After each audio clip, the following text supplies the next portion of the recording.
السلام عليكم يا شباب. باذن الله هنشرح النهارده درس انتوا كلكم مستنيينه اصلا، هو درس مربع ارسطو. ليه مستنيينه؟ لان كل ما بشرح حاجه في المنطق هقول لك دي هتفيدنا في مربع ارسطو.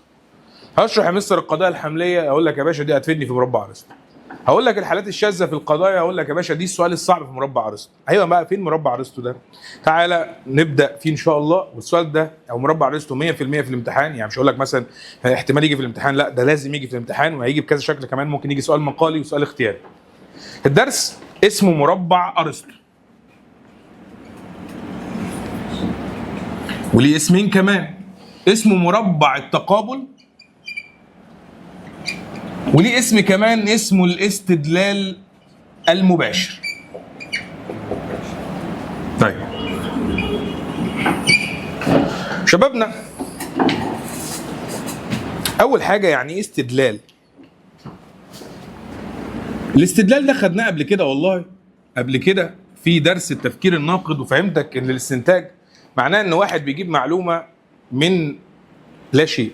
يعني ايه يا مستر محمد؟ يعني حد اداك معلومه فانت طلعت من المعلومه دي معلومه تانية. يعني انا نزلت شفت الارض مبتله، قلت الدنيا ايه؟ اسمع، الدنيا ايه؟ حد قال لك ان الدنيا مطرت؟ طب انت كده عملتي ما يسمى بالايه يا شباب؟ انا قلت لك ان كل الطلاب ناجحين، والواد حمزه ده طالب، اذا حمزه ايه؟ حد قال لك ان هو ناجح؟ يبقى انت عملت ما يسمى بالايه؟ ان انا بديك معلومه فبتوصل منها الى معلومه تانية ما حدش قالها لك، يعني مجهوله. يعني ايه استدلال؟ قال لك الاستدلال هو الانتقال من معلوم الى مجهول. الانتقال من معلوم الى ايه يا شباب؟ يعني ايه الانتقال من معلوم الى مجهول؟ زي ما انا قلت لك امثله من شويه، نزلت شفت الارض مبتله، محدش قال ان هي مطرت بس انا قلت ان الدنيا مطرت، يبقى انا عملت ما يسمى بالاستدلال. قلت لك ان كل الطلاب ناجحين والواد احمد ده طالب، اذا احمد ناجح. حد قال لك ان احمد ناجح؟ انت استدليت على القضيه الاولى يا مستر محمد بالقضيه الثانيه، يعني طلعت من المعلومه اللي اديها لك معلومه ثانيه ما كنتش حد يعرفها، يعني بالنسبه لك عباره عن حاجه ايه؟ مجهول. ماشي يا مستر، الكلام ده متعاد. بص بقى، انا هبدا في مربع ارسطو بطريقه مختلفه تماما عن اللي انت سمعتها او هتسمعها، وعايزك تقعد في اول 10 دقائق في الحصه تحفظ. يعني ما اسمعش حد يقول يا مستر محمد انا مش فاهم يعني ايه الكلام ده. انا مش عايز اقول لك اصلا يعني ايه، انا عايز احفظك يعني. بس بعد ما احفظك 3 حاجات بالظبط، 3 حاجات دول هخليك تحل اي سؤال في مربع ارسطو بايا كان فكرته عامله ازاي. بس احفظ اللي انا بقوله لك. يعني انا هبدا كده افهمك ولا احفظك؟ ابدا افهمك ولا احفظك؟ انا بحفظك، انا معترف هو يا مستر انا بحفظك، بس الجزء اللي هيخليك بعد كده تعرف تحل. انا عندي يا مستر محمد 3 حاجات هنشتغل بيهم، محتاجينهم. حاجه اسمها الاحكام،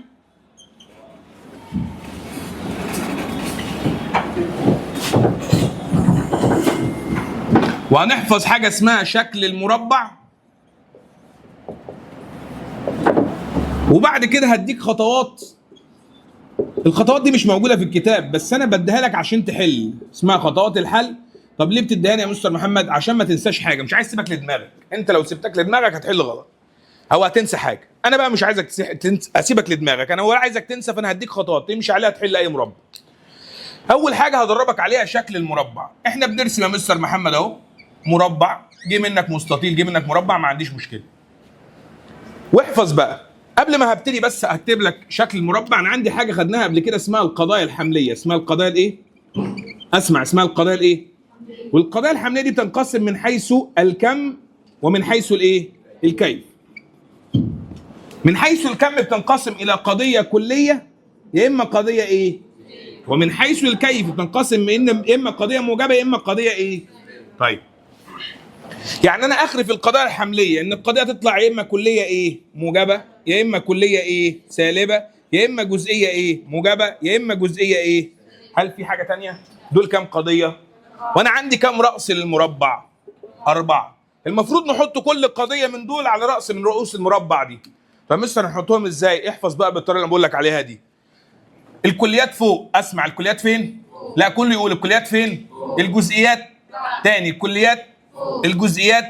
الموجب يمين والسالب شمال. الموجب يمين، اسمع تاني، لازم تحفظ شكل المربع. الكليات فين؟ الجزئيات، الكليات، الجزئيات، الموجب، السالب.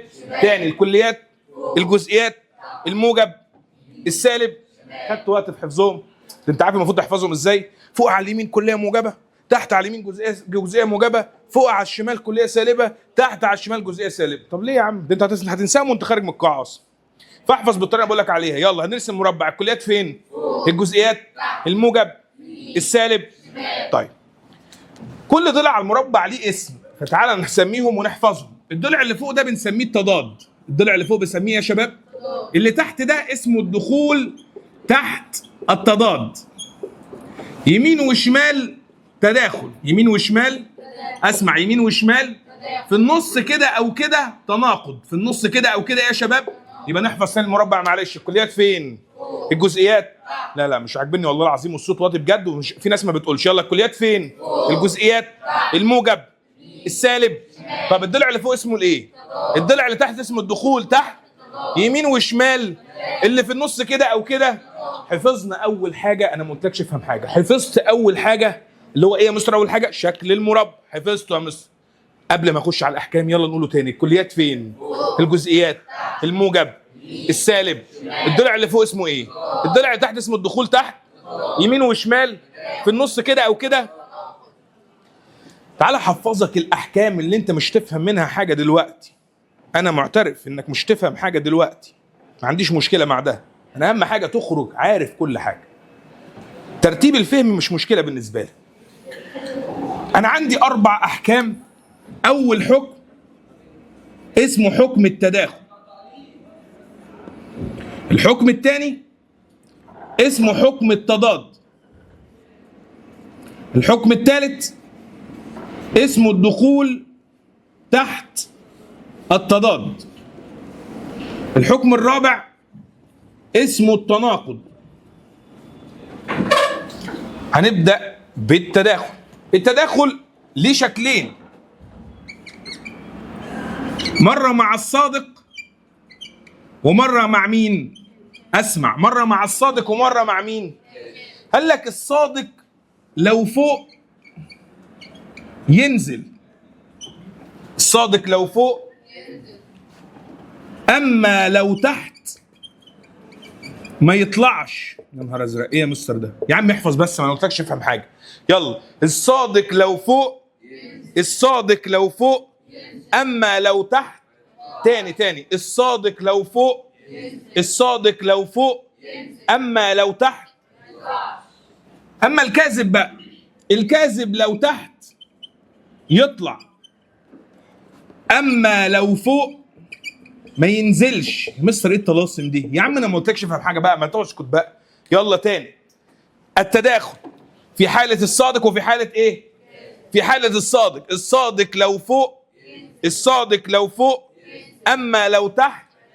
والكاذب لو تحت، اما لو فوق. هو يعني ايه يا مستر محمد يطلع وينزل دي؟ عشان انا هحتاجها بعدين. كلمه يطلع وينزل يبقى اللي انا عايز اجيبها زي ما هو، تنزل زي ما هي او تطلع زي ما هي. طب يعني ايه يا مستر محمد كلمه ما يطلعش وما ينزلش؟ قال لك معناها مجهول. فهمت حاجه؟ لا بس حفظت. يلا تاني. في حكم التداخل ليه كام شكل يا شباب؟ في حاله مين وفي حاله مين؟ يلا الصادق لو فوق، اما لو تحت. والكاذب لو تحت، اما لو فوق. هو يعني ايه ينزل ويطلع؟ قول لي زي. يعني ايه ينزل ويطلع؟ يعني زي. طب يعني ايه ما بيطلعش وما بينزلش؟ يعني مجهول. حكم التضاد.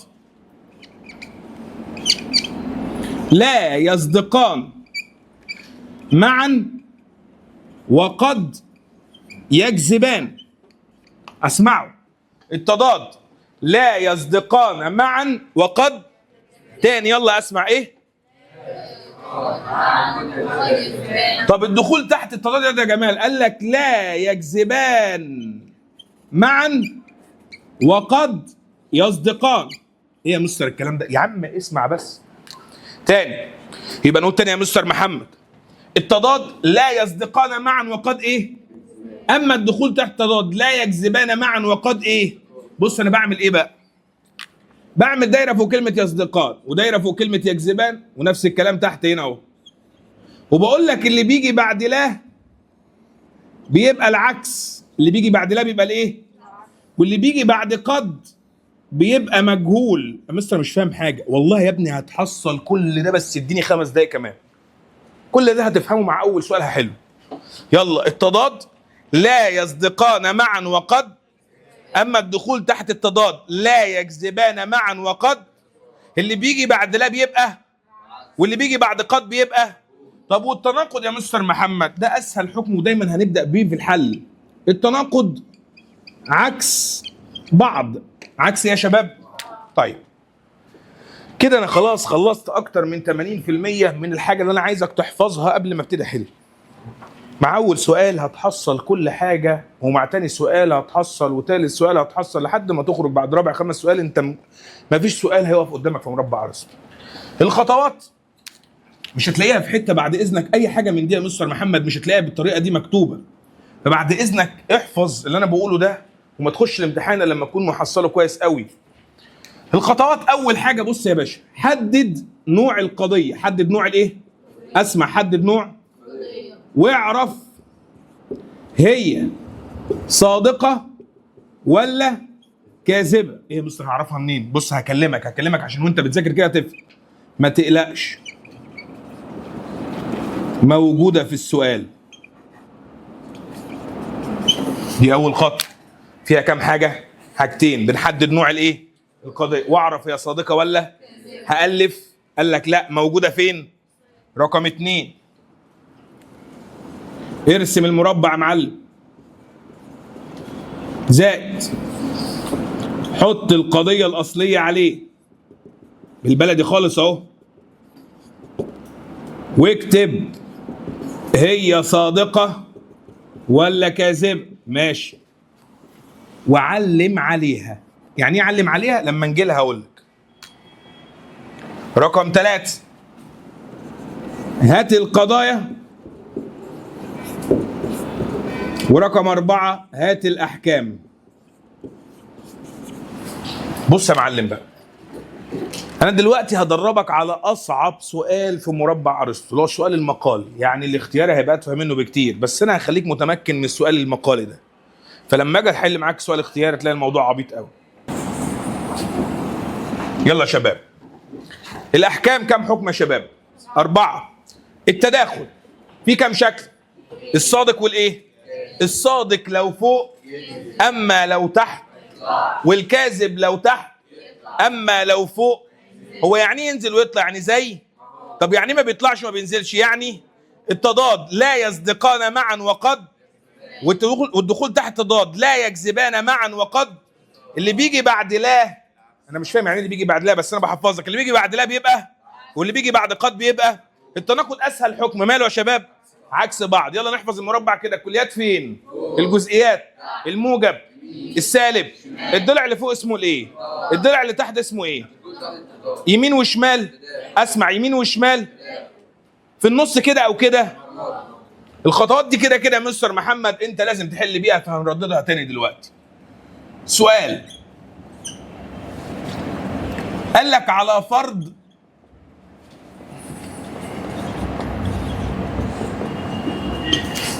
صدق القضية كل العرب أحرار،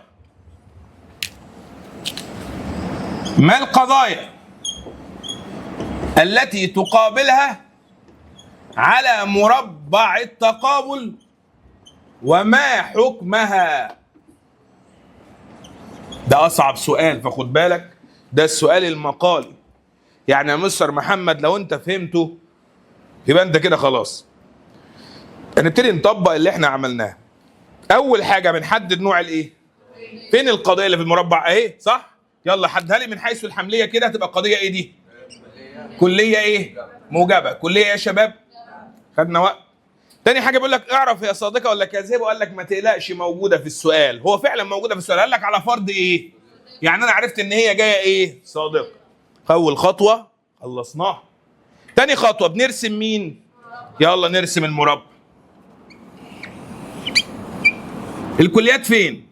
لا اسمع، الكليات فين؟ الجزئيات. الموجب. كله يقول تاني، الكليات فين؟ الجزئيات. الموجب. السالب.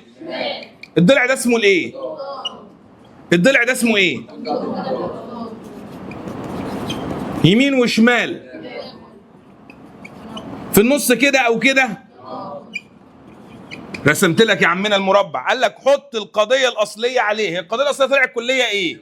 فين الكليه الموجبه؟ يالا اهي، يلا حطها عليها مستر محمد كده. نكتب هنا كل العرب مالهم احرار، وقال لك اكتب عليها صادقه ولا كاذبه. وانا هالف، هو قايل لي ان هي ايه، فاروح كاتب هنا يا شباب صادقه، وقال لي علم عليها. يعني ايه علم عليها؟ علم عليها يا ابني عشان اما افتكر اما اجي اشتغل ابقى عارف ان هي دي القضيه الاصليه. بعمل كده. انا عندي كام ضلع في وشها؟ 1 2 3، بدي كل واحد سهم كده. انا كده بس علمت عليها عشان احدد ان دي الاصليه اللي انا هشتغل منها. فتعالى يا مستر محمد نبتدي نحل بقى. انا لحد دلوقتي عمال اول خطين دول انا بمشي على اللي هو بيقوله. حددت القضيه، حددت. اكتب يا صادقه ولا كاذبه، كتبت. بعد كده ارسم المربع، رسمت. حددت القضيه الاصليه عليه، ماشي. اكتب يا صادقه ولا كاذبه، اوكي.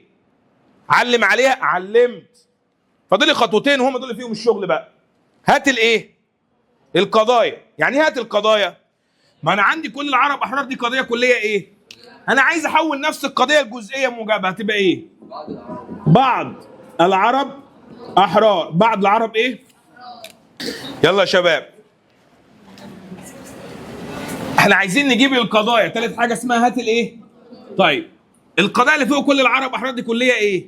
انا عايزك تحولها لي الجزئيه موجبه. كتبنا بعض العرب ايه؟ طب حولها لي الجزئيه سالبه. بعض العرب ليسوا ايه؟ احرار. حولها لي الكليه سالبه. كل العرب ليسوا احرار. جبت الخطوه الثالثه، جبت له القضايا. فاضل لي الفزوره بقى، اللي انا بعتبرها فزوره اي لعبه بنلعب. ما تاخدهاش كمستر بقى بمحمل يا مستر التقل كده، لا، ان هي سهله جدا والله. اللي هي فاضل حاجه اسمها الايه؟ طب ما الاحكام اللي انا حفظتها لك دي صح، اللي انت ما كنتش فاهمها دي. بنبدا في حكم اول واسهل حكم هو التناقض. فين التناقض يا شباب؟ دي القضيه الاصليه صح؟ بتقابل انهي قضيه بالتناقض؟ الجزئيه الايه؟ عرفت منين؟ يلا ما ضلع التناقض اهو رايح لها يلا صح؟ طيب دي جايه ايه؟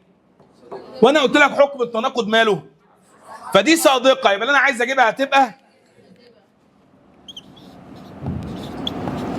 فيها مشكله. عملتها ازاي دي يا مستر؟ اهو. تعالى يا عم نحل تاني. القضيه الاصليه جايه ايه؟ وانا عايز اجيب حكم دي وحكم دي وحكم دي. انا قلت لك اسهل ابدا باسهل واحد اللي هو مين؟ حكم التناقض ماله؟ فالاصليه جايه ايه؟ يبقى اللي انت عايز تجيبها قدامها بالتناقض هتبقى عكسها. دي صادقه تبقى دي ايه؟ ها فيها مشكله؟ طيب بعد التناقض هات التضاد. التضاد اللي هو انهي قضيه بقى يا شباب؟ الجزئيه الايه؟ انا اسف، بعد التناقض هات التداخل. فين يا باشا اللي بتقابلها بالتداخل؟ الجزئيه الايه؟ الموجبه. فدي اللي احنا هنجيبها. تعالى بقى نقرا التداخل كده، بس قبل ما نروح، هي القضيه الاصليه جايه صادقه ولا كاذبه؟ يعني انا هشتغل باللي فوق دي ولا باللي تحت دي؟ اللي تحت ازاي؟ دي مع الكاذب، لكن هي جايه ايه؟ صادقه. يبقى انا هشتغل مع دي صح؟ اقريها كده. الصادق لو فوق اما لو تحت. تاني، الصادق لو فوق اما لو تحت. طب هي الاصليه جايه فوق ولا تحت صادقه؟ طب ولو الصادق فوق بينزل ولا بينزلش؟ انت اللي قايل لي بينزل صح؟ هو يعني انا هكتب هنا بينزل؟ لا، ما انا مترجمها لك. يلا كلمه ينزل يعني زي. فهو ما دام الصادق ينزل يبقى ما دام دي صادقه تنزل ايه؟ زي ما هي، فتفضل ايه؟ صادقه. فاضل لي حكم مين بقى؟ يلا عايزين نعرف دي صادقه ولا كاذبه ولا مجهوله. ما هو الاحكام معناها الصدق والكذب. طيب انا فاضل لي حكم واحد وابقى خلصت يا مستر. سؤال قوي جدا في مربع ارسطو. انا عايز اجيب دي بالتضاد. هروح هناك على شو هشتغل على انهي حكم يا شباب؟ ها انا عايزها اجيبها بايه؟ يبقى انا هشتغل على انهي حكم؟ طب هي الاصليه صادقه ولا كاذبه؟ تعالى بقى معايا بقى. هو التضاد كان لا يصدقان معا وقد. شايف ايه الدوائر اللي انا عاملها فوق كلمه يصدقان ويكذبان دي؟ احنا محتاجينها. هي الاصليه جايه صادقه ولا كاذبه؟ هي انهي واحده الاصليه يا شباب؟ عرفت منين؟ عشان انا معلم عليها. عارفه لو ما عملتش العلامه دي لما اجيب دي هبقى نسيت فين الاصليه، ولما اجيب دي هتلخبط. انا دايما بجيب القضايا كلها من القضيه الاصليه اللي انا معلم عليها. فالقضيه الاصليه جايه ايه؟ انا عايز اجيب دي صادقه ولا كاذبه ولا مجهوله بالايه؟ فانا هروح لحكم مين؟ حكم مين؟ ونقرا ماله بقى؟ لا يصدقان معا وقد اسمع ايه؟ لا يصدقان معا وقد. هي الاصليه صادقه ولا كاذبه؟ طب وانا عامل دايره فوق كلمه يصدقان وفوق كلمه يكذبان، فانا هعمل صح فوق كلمه يصدقان ولا يكذبان؟ هي صادقه، فانا هعمل صح فوق كلمه ايه؟ ركز عشان الحته دي مهمه جدا. انا عملت صح بناء على القضيه الاصليه جايه ايه؟ القضيه الاصليه جايه ايه يا شباب؟ فانا عملت صح في حكم التضاد على فوق كلمه ايه؟ هو الصح اللي انت عملتها دي جايه بعد لا ولا بعد قد؟ فعلا اهو جايه بعد مين؟ ومادام جت بعد لا يبقى اللي انت عايز تجيب حكمها هتبقى. طب هي القضيه الاصليه ايه؟ تبقى اللي قدامها الناحيه الثانيه ايه؟ ايه ده بجد يا مستر محمد؟ اه والله بجد. مفيش اي حاجه تاني. انا كده حليت اصعب سؤال في مربع رزق، بس ده سؤال لسه هديك 2 3 4 وهديك افكار مختلفه علشان تبقى عارف الدنيا ماشيه ازاي. واحد كمان يا مستر محمد عشان ابتدي اقول انا فهمت يا عم. واحد انا هديك 4 5 اسئله يا عم مقاليه علشان تفهم الدنيا ماشيه ازاي وما تتلخبطش ابدا، وبعد كده بعد ما اضربك على المقالي همسح واوريك يا باشا الاختياري بيجي تافه ازاي.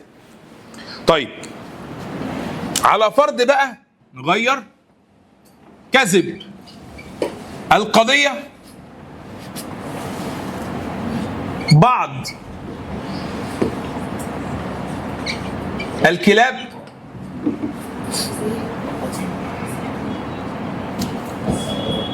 هنعملها كل الكلاب أليفة. يلا احنا بنحل بدماغنا ولا بنمشي على خطوات؟ ابوس ايدك ما تسيبش دماغك يا باشا تستغلك في الحته دي. انا مديك خطوات. ليه الخطوات دي مهمه؟ لا لان الديتيلز فيه كتير، فلو انا مشيت بدماغي اكيد هنسى حاجه. مستحيل يا مستر اقول كل حاجه، فبقى انت حط دول قدامك وامشي عليهم مش تنسى حاجه. يلا اول حاجه بعرف نوع القضيه، حددها كده. يلا كل الكلاب اليفه. طيب تعالى يا مستر محمد نحلها. كليه ايه؟ موجبه. واعرف هي صادقه ولا كاذبه. هالف ولا موجوده في السؤال اهي؟ بص كده قال لي كذب، على فرض كذب يبقى دي كاذبه. تاني حاجه بنرسم الايه؟ اسمع نرسم الايه؟ يلا نرسم يا عم المربع. كله بقى يردد ورايا عشان نحط تفاصيل المربع. الكليات فين؟ لا اسمع، الكليات فين؟ والجزئيات؟ الموجب السالب. لا يا رب لما ترد دورها تسقط باذن الله. الضلع اللي فوق اسمه ايه؟ الضلع اللي فوق اسمه ايه؟ الضلع اللي تحت اسمه ايه؟ يمين وشمال في النص كده او كده. رسمت المربع. رسمت المربع. تاني حاجه قال لك حط القضيه الاصليه عليه. القضيه الاصليه فين؟ كليه الموجب، مكانها هنا برضو صح؟ يلا يا عم نشتغل. كل الكلاب أليفة. واكتب هي صادقة ولا كاذبة. هي جاية ايه؟ فأنا هكتب له كاذب. وعلم أهو يا عم.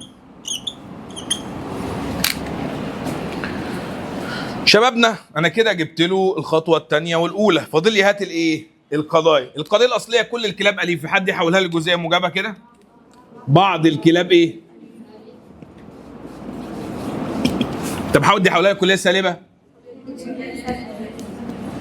ليست أليفة. حد حولها لجزئية سالبة. بعض الكلاب ليست أليفة. طب يا رجالة أنا كده جبت الخطوة رقم 3 اللي هات الإيه؟ القضايا. فاضل لي حاجة بس أخيرة هي هات الإيه؟ اللي أنا بعتبرها فزورة. تعالى بس نجهز لها كده. يلا هنبدأ بأني حكم. هبدأ بأني حكم. أسهل حكم. هي الأصلية جاية إيه؟ فأنا عايز أجيب دي بالتناقض. مش ده حكم التناقض أهو؟ طب هما حكم التناقض إيه؟ طب دي إيه؟ تبقى دي إيه؟ ماشي. هنجيب بقى حكم مين؟ يلا حكم التداخل. هي كاذبة ولا صادقة بس؟ يلا أنا هروح أشتغل مع اللي فوق ولا مع اللي تحت؟ اللي تحت عشان هي مع الكاذب صح؟ الكاذب بقى ماله؟ الكاذب لو تحت، أما لو فوق. يبقى فوق ولا تحت؟ ينفع أنزله؟ طب يعني إيه ما بنزلوش يا مستر؟ يعني إيه ما بينزلش؟ يعني اللي أنا عايز أجيبها هتبقى، يبقى بدل ما بينزلش يبقى دي هنكتبها إيه؟ مجهول. أديك تركاية وبعد كده نتأكد. دي تركاية وهتأكد منها عشان أثبت لك. لو جبت حكم التداخل وطلع ايه؟ لو جبت حكم التداخل وطلع ايه؟ يبقى اللي في وشها بالتناقض هتطلع مجهوله زيها. ثابته؟ اه. طب انا مش مصدقك يا عم، اعتبرني فعلا يا عم بكذب عليك اهو. تعال نشتغل بيها عادي. احنا عايزين نجيبها عن طريق مين؟ هنجيبها عن طريق مين يا شباب؟ هناخد الاصليه، الاصليه جايه ايه؟ وهروح على حكم مين؟ هروح على حكم مين؟ يا رب اسالك وما تجاوبني يا رب. يا رب اما اخلص كده اسالك سؤال وما تجاوبني. انا بتكلم على حكم مين؟ حكم التضاد. لا يصدقان معا وقد. هي الاصليه جايه ايه؟ يعني انا هعمل صح فوق كلمه يصدقان ولا فوق كلمه يكذبان؟ اهو يا عم عملت الصح. الصح اللي انت عملته ده جه بعد لا ولا بعد قد؟ واللي بيجي بعد قد يبقى انا عايز اجيبها ايه؟ اتاكدت يلا انا كلامي صح؟ اه. يعني ايه يا مستر بقى؟ اقوله تاني كده. كده كده جبتها بالطريقه طلعت مجهوله. بس قبل ما اجيبها بالطريقه قلت لك طريقه اسهل بكتير. انك لو جبت حكم التداخل وطلع حكم التداخل ايه؟ بس التداخل بس. لو جبت حكم الايه؟ التداخل وطلع التداخل ده ايه؟ يبقى اللي في وشها هتطلع زيها، هتبقى مجهول. اتاكدنا؟ اه. طلع صح؟ تمام. يبقى ماشي. كده احنا بص بقى، في خطوه بسيطه كده ما قلتهاش في المثال اللي فات، بس هي بتسهل على اللي بيصحح. هو كده انت حلل صح، بس اللي بيصحح ممكن انت باشا انا خطي حلو، انت بالمربع بتاعك هيبقى شكله مقرف انا عارف. فبعد اذنك بعد ما تخلص الهبل اللي احنا عملناه ده بتعمل له كده. احنا جبنا كام قضيه؟ لا هو مديني واحده، احنا جبنا 3 بس. هو مديني دي بكل حاجه فيها صح؟ فاحنا جبنا الجزئيه الايه؟ الموجبه. وجبنا الكليه الايه؟ وجبنا الجزئيه الايه؟ بس اكتب له احكامهم بقى. هي الجزئيه الموجبه طلعت ايه؟ طلعت ايه حكمها؟ مجهول. انت بس بينهم له كده. الكليه السالبه طلعت ايه؟ مجهول. طب الجزئيه السالبه طلعت ايه؟ بس يا معلم. عشان دي ما قلتهاش في المثال اللي فات، بس حتى لو انت ما كتبتهاش قشطه، بس انت انا عارف ان الموضوع هيبقى متلعبك قدامك. فبعد ما تخلص الاحكام اكتبهم له كده لوحدهم. في مشكله؟ مثال كمان. اداني قضيه برضه، او اداني يا مستر سؤال في مربع التقابل، وبيسالني سؤال على فرض صدق القضيه بعض الكتب ليست نافعه، ما القضايا التي تقابلها على مربع التقابل وما حكمها. هنبتدي نحل، بس مش بدماغك، بعد اذنك حل بالخطوات دي، امشي عليها مش تنسى حاجه. اول خطوه قال لي حدد نوع الايه؟ يلا يا عم. قضيه بعض الكتب ليست نافعه، دي قضيه ايه؟ جزئيه ايه؟ سالبه. في مشكله كده؟ طيب قال لك اعرف يا صادقه ولا كاذبه. هالف موجوده في السؤال، هو قال لي على فرض صدق. تاني حاجه ارسم له المربع. حاضر يا عمنا. اللي مش هيقول معايا يا علا او يرضينا بعد اذنك طلعيه بره، والله اقف فيديو طلعه عادي. يلا يا شباب، الكليات فين؟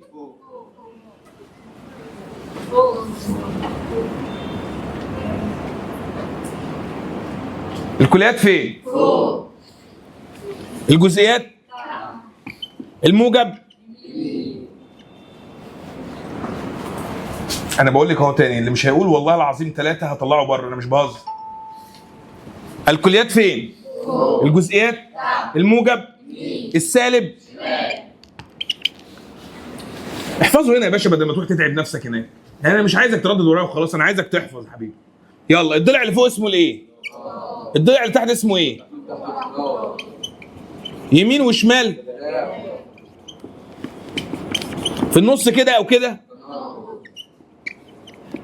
يلا رسمت المربع. تاني حاجه بقول ايه؟ حط القضيه الاصليه عليه. القضيه الاصليه طلعت جزئيه ايه؟ فين مكانها؟ اهي يا مستر محمد، يلا اكتبها له. بعض الكتب ليست نافعه. واكتب هي صادقه ولا هي جايه ايه؟ اهو. وما تنساش تعمل ايه؟ تعلم عليها. بعلم كده يا مستر عشان اعرف ان دي القضيه الاصليه اللي بشتغل منها.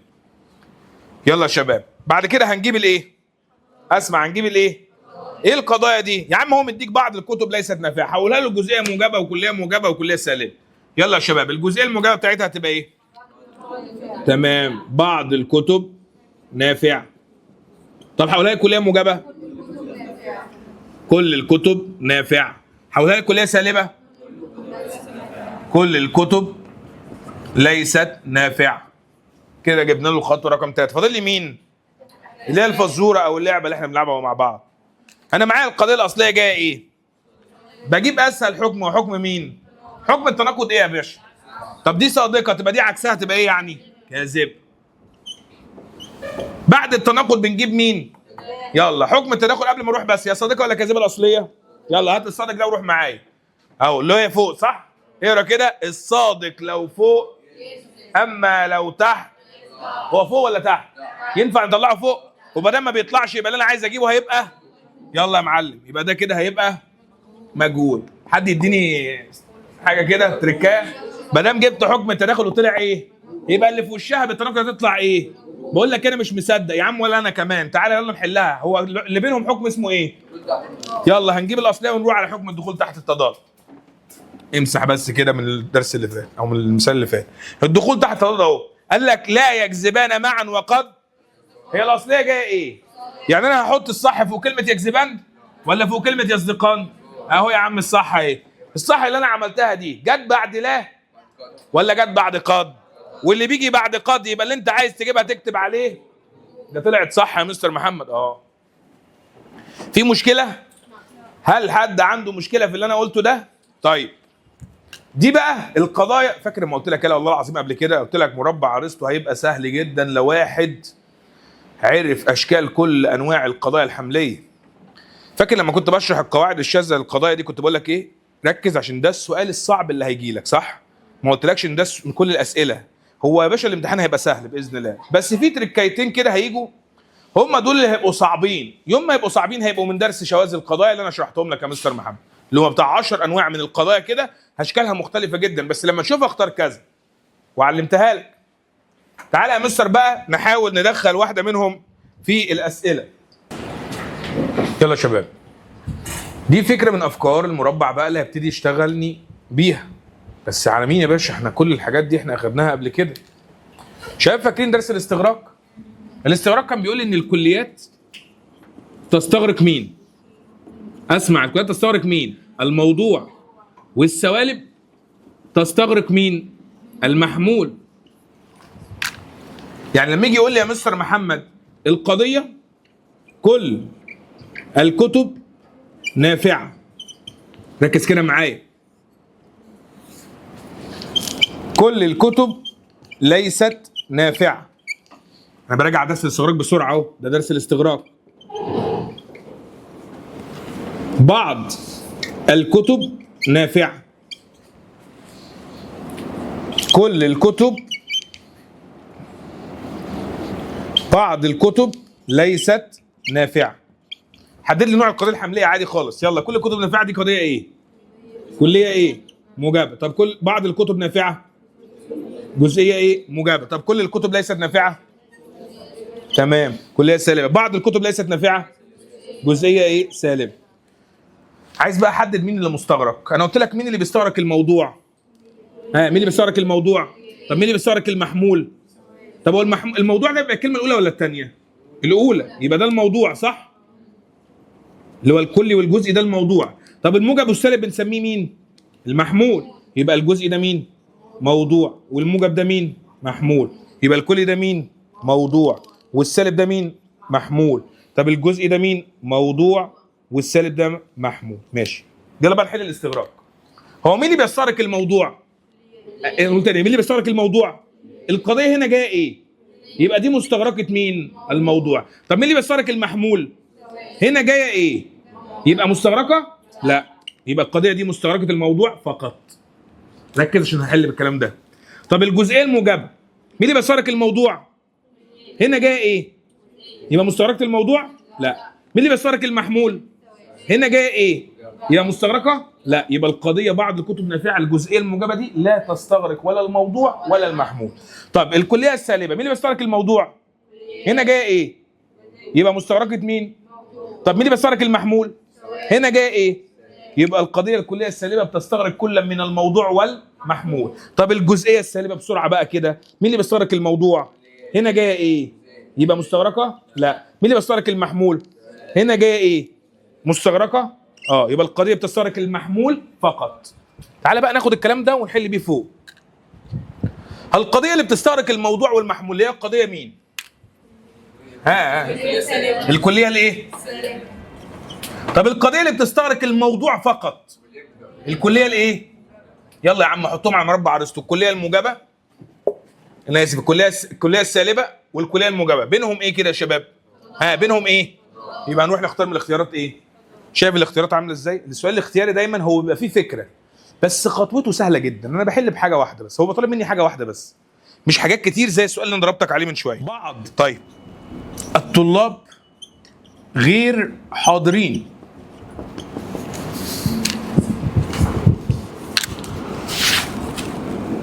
فإن حكم القضية التي تشمل كل أفراد الموضوع والمحمول حكمها إيه؟ سؤال مش سهل خالص على فكرة، ده في فكرتين مش فكرة واحدة. صادقة ولا كاذبة ولا مجهولة؟ أكنه سؤال مقالي بحله بالخطوات. يلا قال لك أول حاجة حدد نوع الإيه؟ أسمع، حدد نوع الإيه؟ فين القضية اللي جاية لي؟ بعض الطلاب غير حاضرين. شاطر يا بنت. طب ليه؟ هي كلية أولا ولا جزئية؟ جزئية. جزئية إيه؟ ايه ده ازاي يا مستر؟ ده في واحد قاعد حمار دلوقتي قال لي ان هي سالبه عشان في غير. اتنيل على عينك يا هبل. غير دي لا تسلب القضيه. غير لا تسلب الايه؟ بالمره يعني اللي حافظ، ولكنها تسلب مين؟ الحد. او ما بتسلبليش مين؟ القضيه. يعني هو دلوقتي بيسالني على مين؟ فالقضيه دي من غير ما اكمل كده هتبقى قضيه موجبه عشان شفت غير دي ما بتسلبهاش. طب هي كليه ولا جزئيه؟ جزئيه. فاكر لما قلت لك ان اصعب حاجه هتعملها انك تحدد نوع القضيه؟ ليه بقى؟ تخيلي كده الواد حددها جزئيه سالبه، تعرف ان كل حاجه هتغلط؟ كل حاجه هتبوظ اصلا. ما هو حددها جزئيه سالبه فيحطها غلط على المربع وهيجيب حكم اصلا من حاجه ثانيه. فبالتالي نوع القضيه لو انت حددتها غلط انسى بقى يا باشا. عشان كده اهم حاجه في مربع ارسطو انسى وانت بتحدد نوع القضيه. طب انا حددت نوع القضيه الاولانيه اللي هي الاصليه وجايه ايه يا شباب؟ اسمع جايه ايه؟ قال لك فان الحكم بقى القضيه اللي بتشمل كل افراد الموضوع والمحمول. حد فاكر دي كنت خدناها برضه؟ اللي بيشمل كل افراد الموضوع هتبقى قضيه ايه؟ طب واللي بيشمل المحمول؟ سالبه. شاطره. فاكر لما كنت اقول لك السياقه بتعم؟ افتكرها كده. السياقه بتعم يعني ايه؟ يعني اللي بيشمل افراد المحمول بتبقى سالبه. بتبقى ايه يا شباب؟ يبقى القضيه اللي بتشمل كل افراد الموضوع وكل افراد المحمول بتبقى قضيه ايه؟ كليه سالبه لو بتشمل الاثنين. خلاص؟ طيب يبقى انا كده معايا القضيتين. خلاص معايا القضيه الاصليه جايه جزئيه ايه؟ والقضيه اللي انا عايز اجيب حكمها قضيه كليه ايه؟ يلا فين الاصليه الجزئيه الموجبه؟ هنكتب بقى بخط صغير كده ان هي جايه صادقه ولا كاذبه؟ صادقه. هو عايز انهي واحده بقى؟ الكليه السالبه. يعني بينهم حكم مين؟ طب هي دي ايه؟ طب وحكم التناقض ماله؟ طب وعكس بعض يبقى دي صادقه تبقى؟ في مشكله كده؟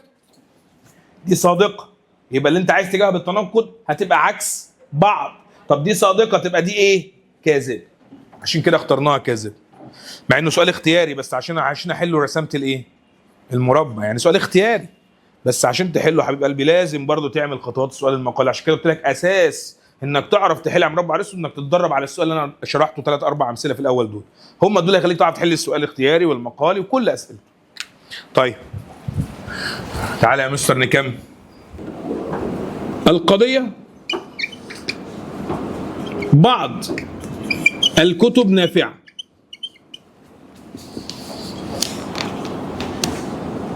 والقضيه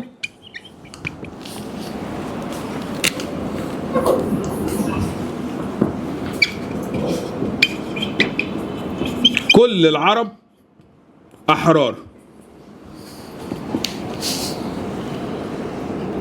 بينهم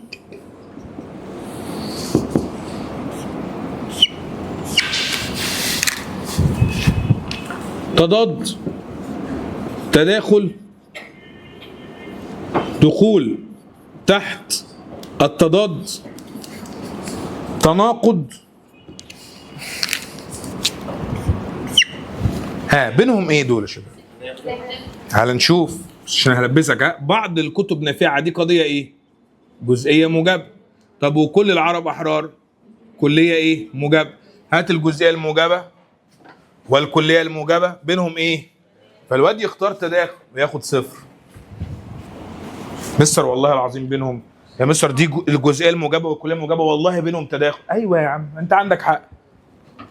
بس هنا اصلا يا شباب في اختيار رابع ما كانش او خامس ما كانش موجود وانا ما رضيتش اكتبه عشان ما ازولكش. بس ان القضايا دي لا يوجد تقابل ما بينهم اصلا. ليه بقى يا مستر محمد؟ من شروط مربع ارسطو ان يا مستر القضايا الاربعه اللي على المربع يتفقوا في الموضوع والمحمول. ايه الموضوع والمحمول؟ اللي هو الكلام اللي جوه ده يا مستر. هنا كلمه الموضوع كلمه ايه؟ هنا بقى الموضوع كلمه ايه؟ طب هنا المحمول كلمه ايه؟ هنا المحمول كلمه ايه؟ يا باشا باظ كده. دول مربعين مش مربع واحد. دي عايزه مربع ودي عايزه ايه؟ يبقى هل هيتقابلوا على مربع واحد؟ يبقى لا يوجد ايه يا شباب؟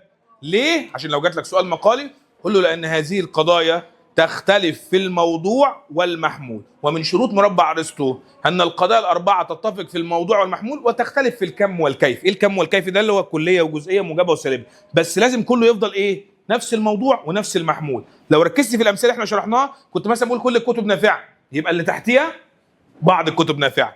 اللي فوق هنا كل الكتب ليست نافعه. طب دي بعض الكتب ليست نافعه. شايف الكتب في الاربع امثله وشايف كلمه نافعه في الاربع ايه؟ امثله. فدول كنا ممكن نشوف التقابل ما بينهم. لكن اداني قضيتين مختلفين في الموضوع والمحمول قول له لا يوجد ايه يا معلم؟ تقابل. لا يوجد ايه؟ تقابل. طيب فكره كمان يلا.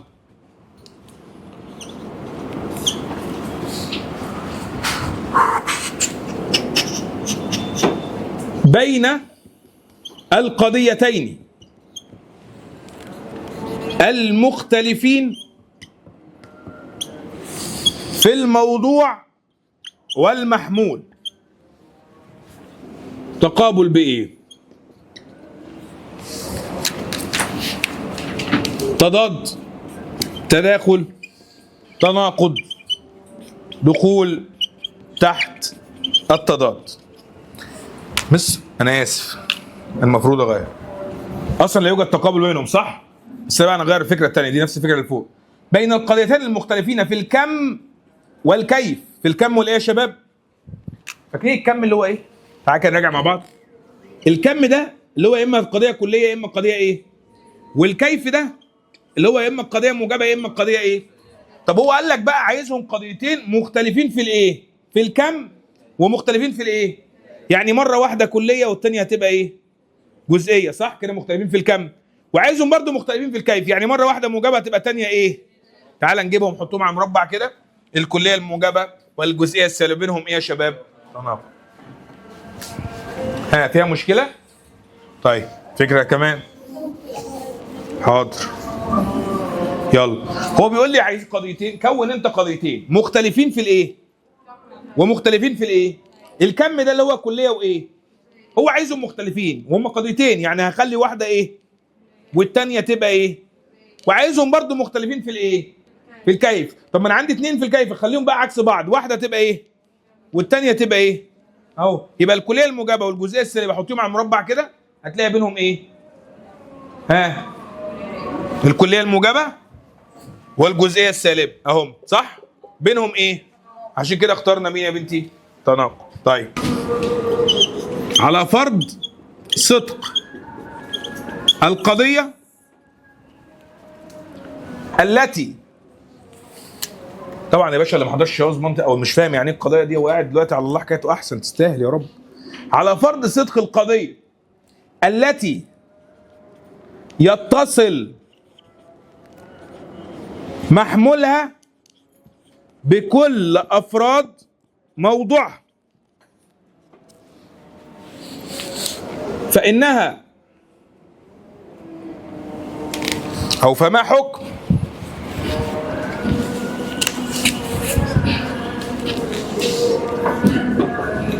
القضية التي ينفصل محمولها عن كل، خليها بعض، عن بعض أفراد موضوعها. حد شاطر يقول لي ترجم لي بس القضية دي عبارة عن إيه؟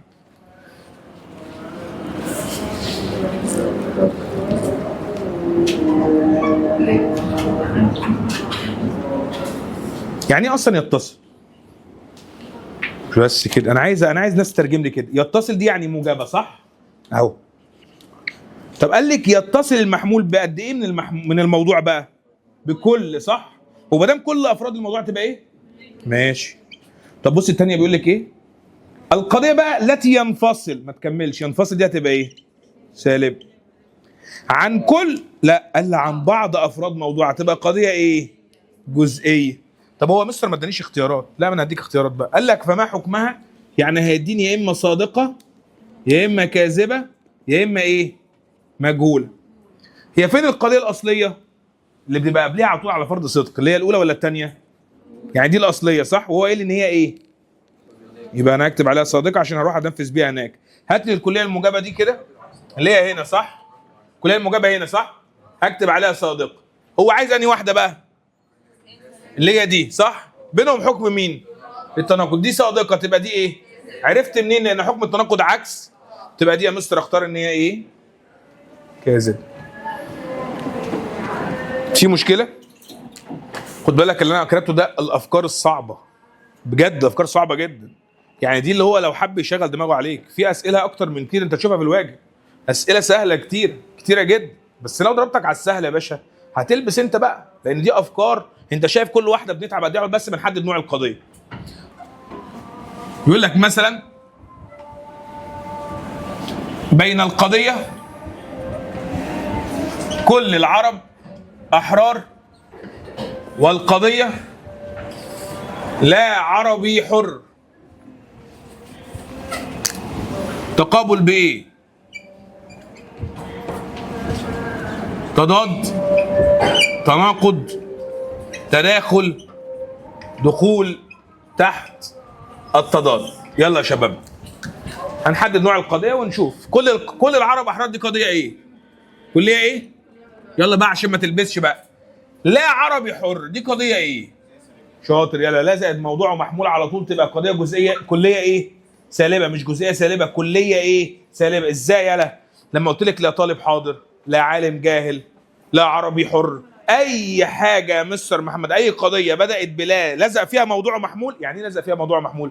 يعني مفيش سور، يعني مفيش ولا كلمه كل ولا كلمه ايه؟ بعض. طب ليس كل وليس بعض وما كل وما بعض ولا كل وما بعض تبقى جزئيه ايه؟ سالبه. لكن لزقت موضوع محمول على طول تبقى القضيه دي كليه ايه؟ سالبه. قضيه كليه ايه؟ طيب الكليه الموجبه والكليه السالبه اهو يا عم، الكليه الموجبه والكليه السالبه بينهم ايه يا شباب؟ مجرى انا اخترت تضاد. الفكره في المربع ان هو سهل، اللي بيصعبه انك تحدد نوع القضيه. هو لو عايز يصعب عليك مش يصعب عليك المربع ما فيهوش اي حاجه، هو شويه افكار بنطبقها بنحل بيها. لكن انت هتلبس في حاجه واحده بس، لو انت حددت نوع القضيه غلط كل اللي هتحله غلط.